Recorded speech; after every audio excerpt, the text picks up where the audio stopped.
हजुरको आफ्नै बारीको तरकारी हो हजुर कस्तो राम्रो तरकारी रहेछ हजुरको आफ्नै बारीको हो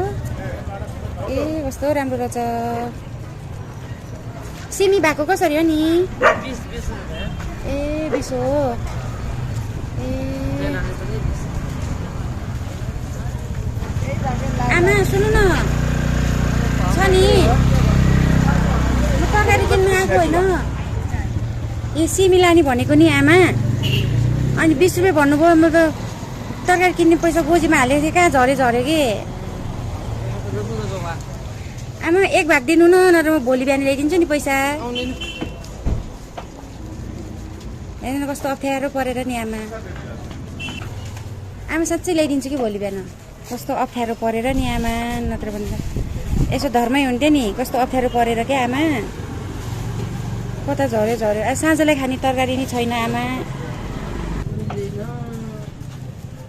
जानु भयो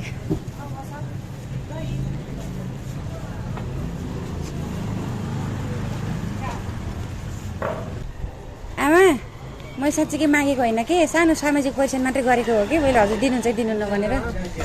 होइन म साँच्चै मागेको होइन कि आमा